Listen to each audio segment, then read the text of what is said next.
Postpartum episode of Not Gonna Lie, a Wave original brought to you by CVS Health. I'm your host, Kylie Kelce. In a few days, I'll officially be 1 year postpartum, which also means our youngest, Finn, is celebrating her first birthday. That's fucked up. Generally, I'm okay with boogers. Not what I'm currently dealing with.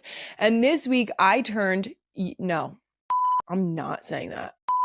I turned over a new leaf, and I think I'm going to curse less on the podcast. Can you believe it? Yep, that's right. I did get this lovely gift for no reason whatsoever for a reason. It's where is it? Happy first birthday. It's for Finny. Don't mind the 2 and the 4. That's silly. They're not. I really appreciate the gift, though. And Queen Emma also brought this. Don't mind the candles.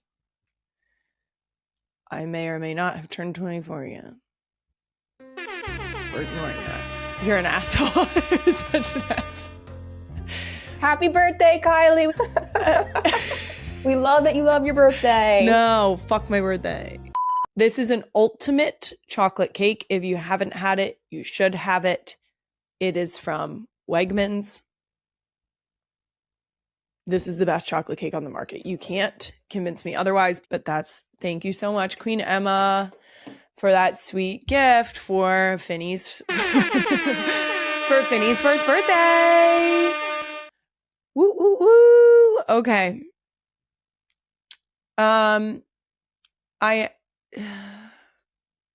No, I don't have birthday plans. No, I am not a birthday girly. No, I didn't do anything for my birthday. Now let's move on. Happy birthday, girl. No. Love you.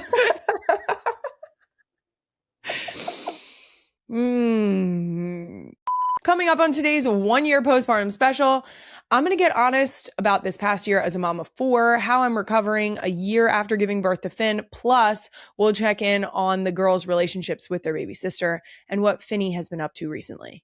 After that, I'm going to be joined by one of my favorite people ever. I talk about my love for my OBGYN team constantly. Emphasis on team. So it was about time I had one of the stars of the show on to talk about postpartum and what it's like dealing with me in labor. This is gonna be exposing. And more importantly, what Jason's like during labor and what other people are like during labor. HIPAA, but let's ask the hard-hitting questions, you know? But before we get to all of that, let's start with a quick NGL announcement. Reminder, real ones, this upcoming Tuesday, March 31st, you're getting the newest episode of FAFO. And like I said before, we have a small reveal coming. A cuddly, fuzzy, new Kelce. And you're just going to have to watch it on YouTube this Tuesday to find out more. I will say we shot this at the PSPCA Mainline Animal Rescue and met so many sweet animals. I cannot wait for the real ones to see it soon. And also for you to see some potentially adoptable animals. Get in there. All right, now let's get to our real one comment of the week. Just from a quick glance, it looks like Queen Emma got another burner account. Good God. So with the 60th episode coming up, are we going to get a cool 60? This absolutely was you. I don't need to prove it.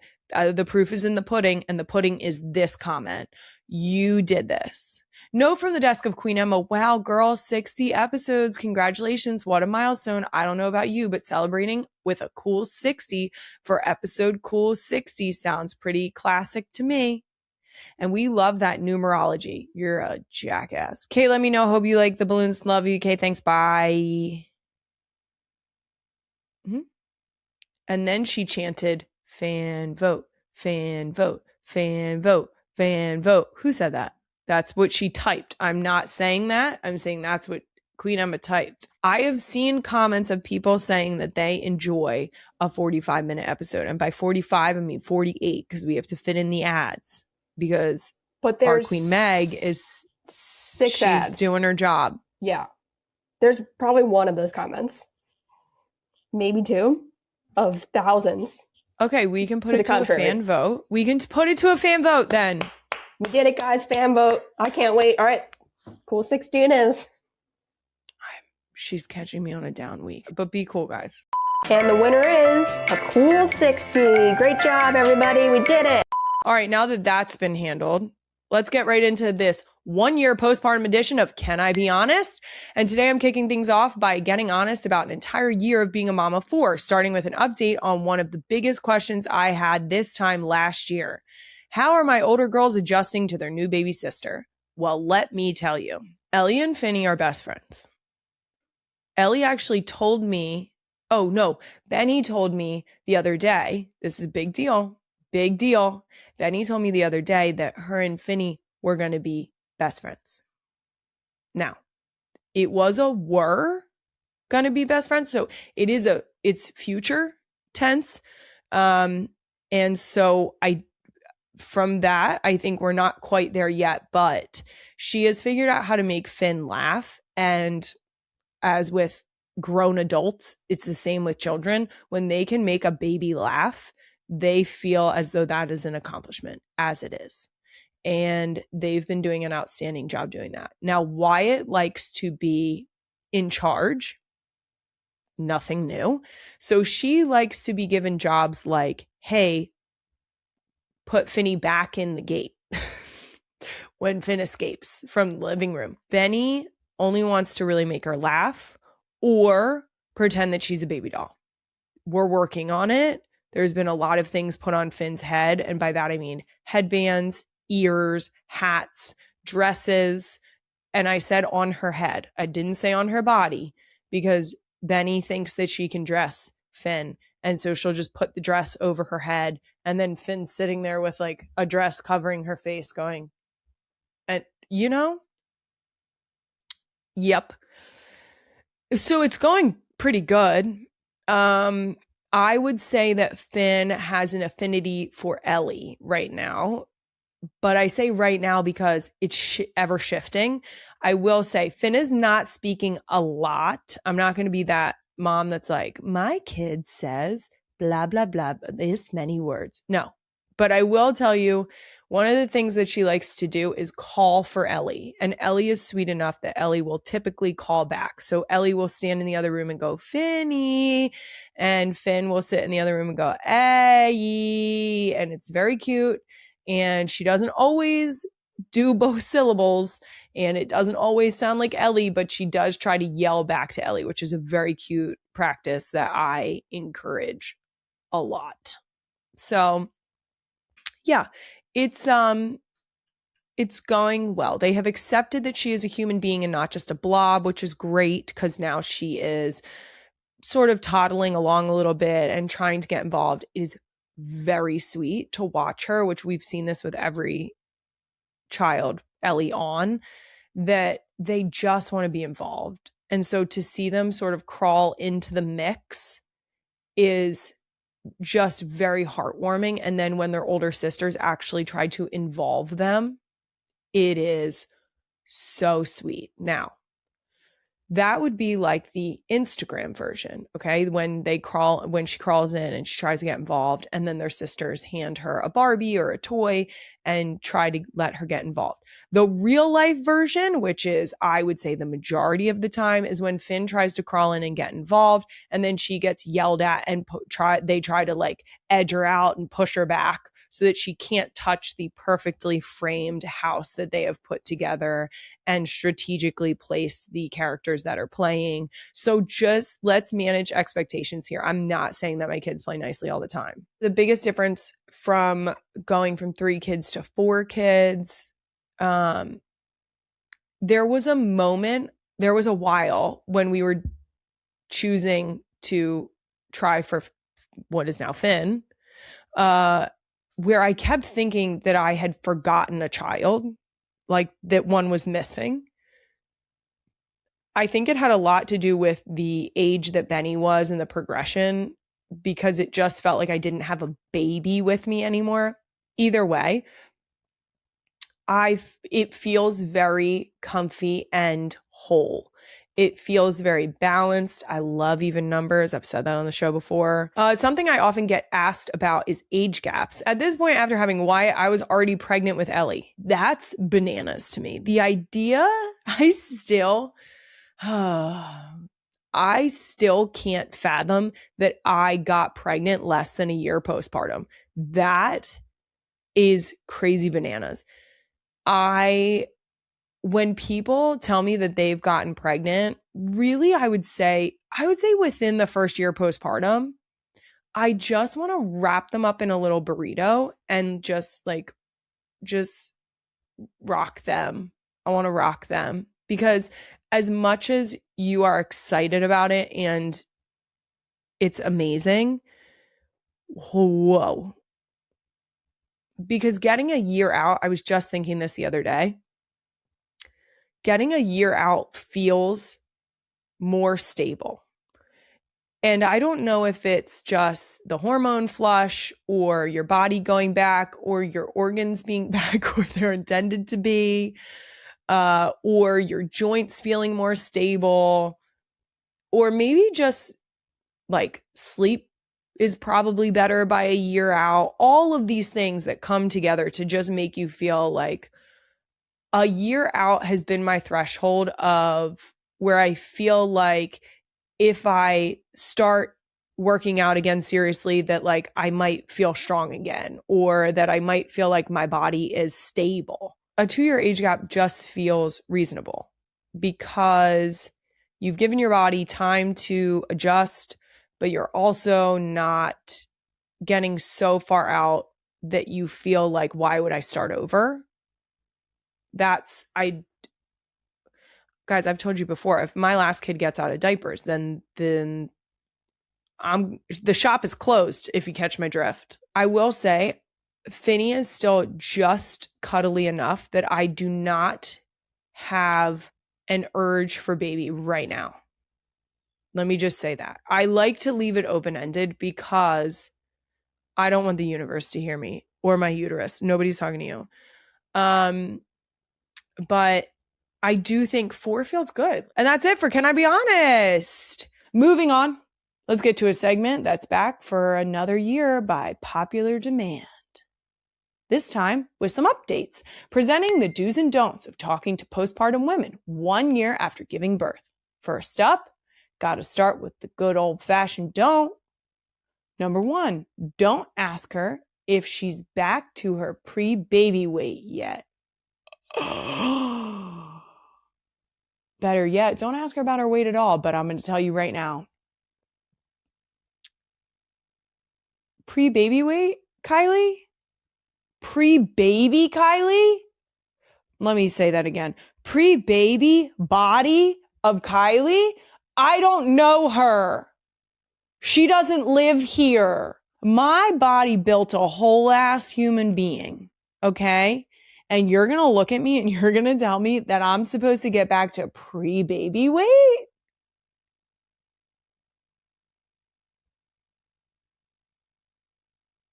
Okay, if I'm going to get back to pre-baby weight, then you tell my stomach to go back to looking the way it did when I was 24. No? Not going to happen? Well, then you've got your fucking answer. How about that?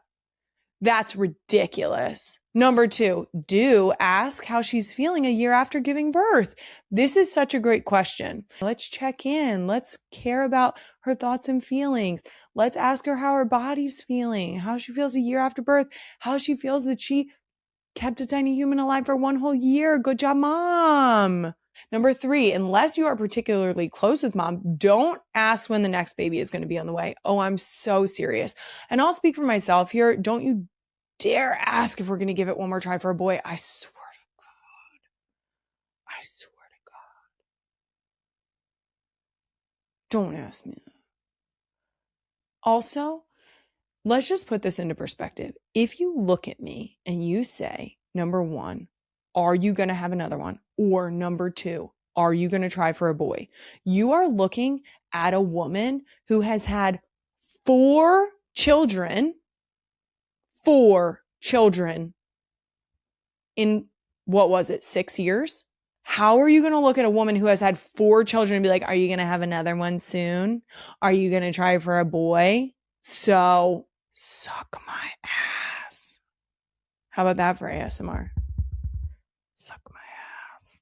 Number 4, don't ask mothers of 1-year-olds if they're worried about their baby not reaching certain milestones.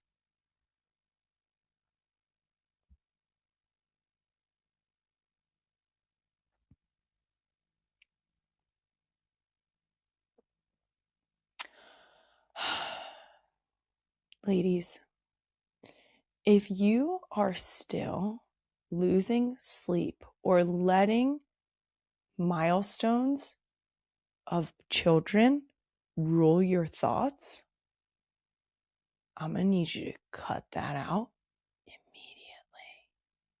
I need you to cut it out now, because I'm going to tell you right now, 4 children later, the one thing I can tell you that I've learned, that I've told you a million times, they're all different. I'm telling you that within a group of kids whose gene pool is the same.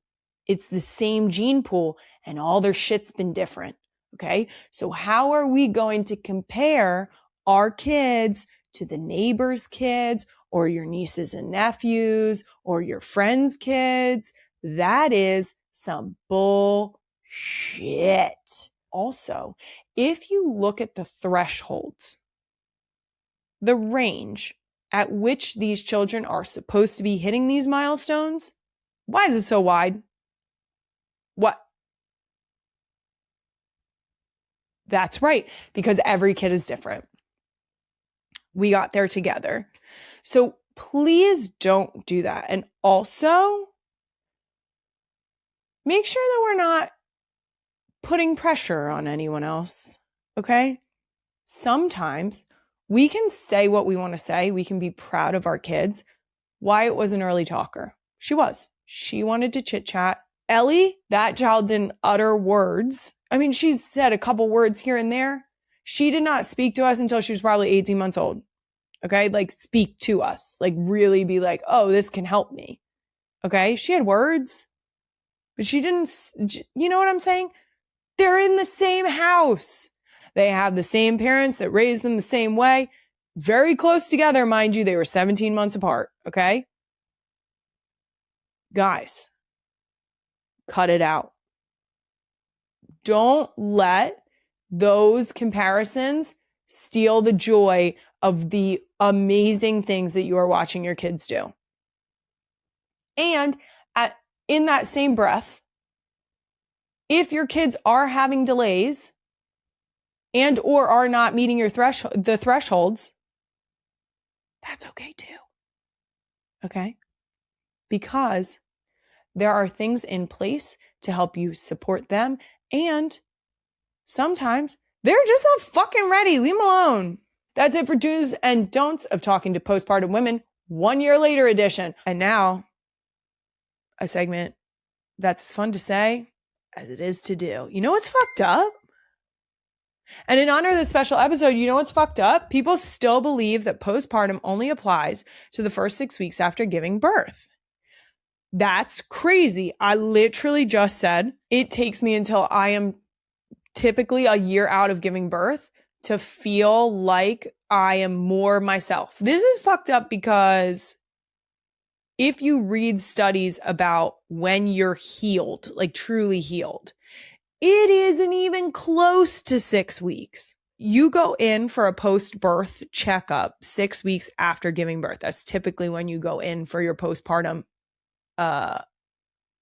appointment. That appointment is there to make sure that you don't have any postpartum immediate complications. 6 weeks is not when you're done being postpartum. That's not how that works. At all. Not even close. Don't do that. I've already banned the phrase in a past episode, bounce back. We're not bouncing back in 6 weeks, okay? You're not even cleared for strenuous activity until 6 to 8 weeks. That's like lifting large things, Guys, you're not even allowed to have sex for 6 to 8 weeks. Okay. This is not like she's not ready because she's not healed. And I'm going to tell you right now, for anyone who has experienced sex postpartum, are we doing this? We're doing this. I'm talking about it. For anyone who has experienced sex postpartum, specifically, I can only speak to after a vaginal birth. There might be, and now I've had varying experiences, different for every kid. It's not all fun and games, guys. It's not all fun and games the first couple of times, if you catch my drift. We can't be out here like, no, that was great. What? A human just exited that door. That's it for You Know What's Fucked Up. I'll be right back after these messages from myself. On this podcast, you know there isn't much I'm afraid to talk about. So let's talk about one of the most universal postpartum truths, poop. The first one, terrifying. A fear I cannot even begin to explain. The first postpartum poop is, wow, scary. And if you're a type C mom, I'm going to assume that remembering to take stool softeners or supplements isn't high on the list of priorities during this particularly stressful time, especially with the lack of sleep. If I have to remember to take it, it very well might not happen.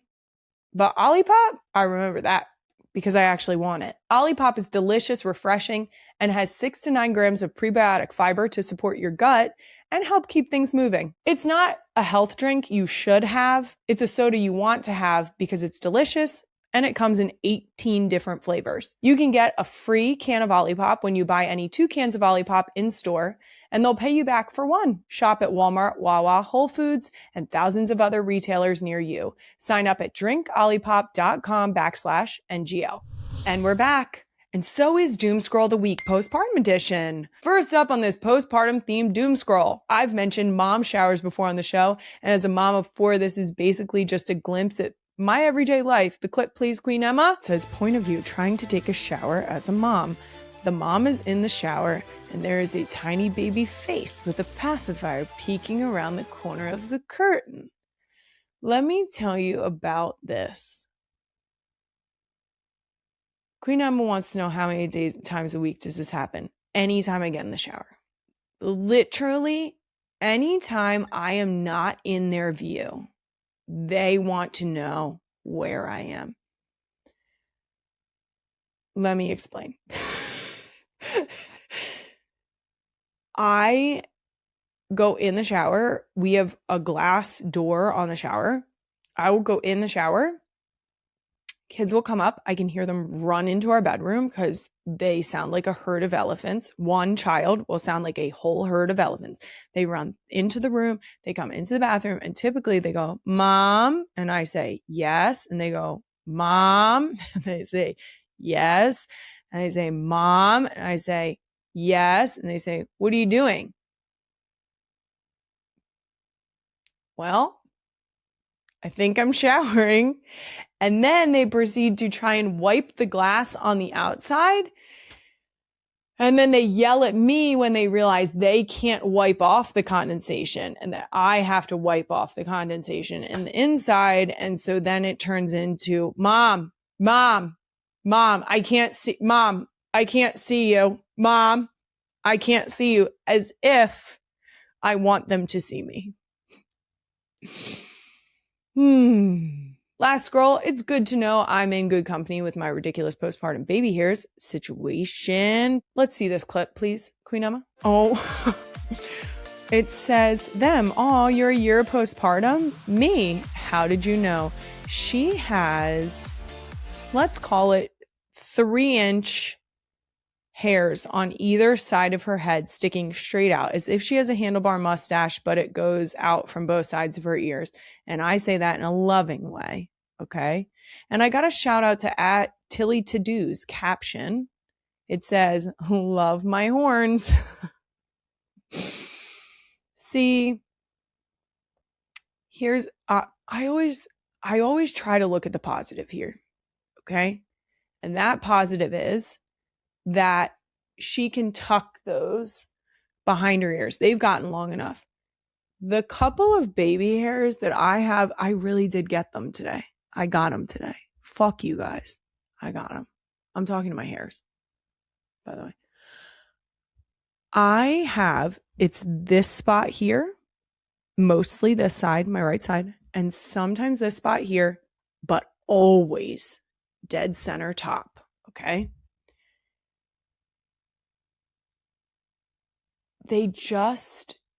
I don't know what happens. I will touch them this way and you will see. The quickest tip I have for you, chapstick. That's it. That's the whole sentence. Chapstick is the tip. You got to put some chapstick on the baby hairs because it will weigh them down. And then if you look at other episodes of this podcast over the last, let's call it 6 months, you might decide not to take my advice about baby hairs because, yep, well, you have eyes. Okay. All right. That does it for Doom Scroll of the Week. Next up, I've been excited to share this one with the real ones. I've literally been talking about this idea for months. I have a go-to postpartum gift for new mothers in my life. I feel strongly about making sure that people around me get the things that I found to be super important, either that I purchased for myself for my postpartum recovery or that other people purchase for me that in the middle of the night or on a random day, I thought to myself, oh, you know what? I think I got that for my baby shower. And so I would like you guys to consider that these are things that I found helpful in my postpartum experience. Presenting my personal postpartum gift guide, and I'm going to go through these rapid fire style, okay? Number 1, Tuck's Witch Hazel pads, and an alternative for that is Witch Hazel spray. That's going on your lady bits, okay? It's as simple as that. It's going on your lady bits postpartum. Don't worry. Your angel of a postpartum nurse will tell you exactly what to do, okay? Number 2, Dermaplast. Every single time, hear me out, every time, pee or 2, 1 or 2, okay? Spray that. Before you go to the bathroom, don't go to the bathroom without spraying the Dermaplast. Icicle pads also numb that shit up. Okay? You pop the pad, you shake it, you put it right down there. Then you're going to lay your little Tuck's pads. Next, number 4, adult diapers. Let's be clear. Nobody really wants to go to the store and buy adult diapers. It seems it's an experience. Here's the deal. Take that off their plate. The sizing is easy enough. You can guess it. I know you can. Adult diapers, I loved postpartum because I had significantly less leaks with bleeding. So many people have left at this point that I feel like we're just off the rails and I'm saying it because that's what we do around here. You have less leaks, more coverage. They're honestly really comfortable. Number 5, Dulcolax, because they're going to tell you need it when you leave the hospital and they're dead serious. You need a stool softener. Okay. I said what I said. One of the scariest things you're going to do, your first poop after giving birth. Okay. It's just, if you don't believe me, that's fine. I'm happy for you. Dulcolax, because you're going to have to stop at CVS or send someone to CVS to pick it up for you. If you don't already have it, now you're going to have it. Number 6, a 5-pack of onesies or a multi-pack, any multi-pack of onesies. And this is very specific. You want to get the cheapest ones and you want to get probably 0 to 3 months. Okay. And what you're going to tell that mom is how cheap those onesies were.